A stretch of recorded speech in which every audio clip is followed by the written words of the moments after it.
tamal. Ayan, tamal. Thank you very much, Chanel, for bringing this to us. At ito, inihit ko na sa microwave. Silipin natin. I'm so excited. Oh! Ang bango! Naaamoy ko na yung coconut.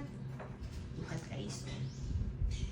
Amazing. So this is made of, I think this should be a rice cake with, hindi natin loob. Ayan guys, with pansit.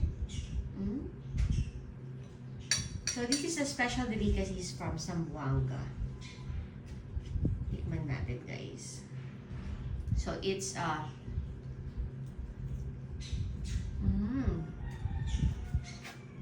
it's a savory, not sweet.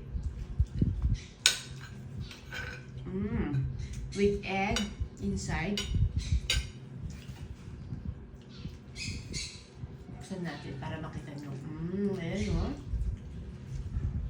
So, ang traditional na ganito guys, ang ginagamit nila is pancit bihon.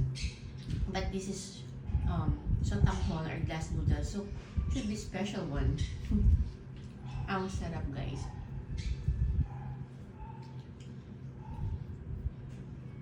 Itong puti niya, the white part is made of powdered rice with coconut. Then, ginawang pambalot. Yummy.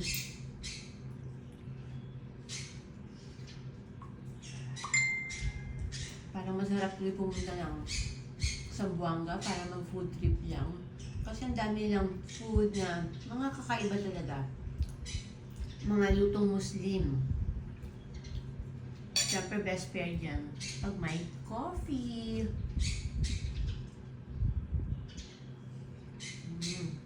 Ang sarap. Hindi ko ma-explain. Hindi kasi siya matamis. So it's a savory type of suman. Parang sa atin suman.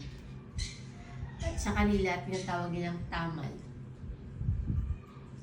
Wala siyang sahog and inside, puro lang siya sotanghon. But meron akong nakakagat na parang boiled egg. Simple, creamy, and tasty. Ayan. That's my breakfast, guys. Good morning. And have a blessed, wonderful day ahead.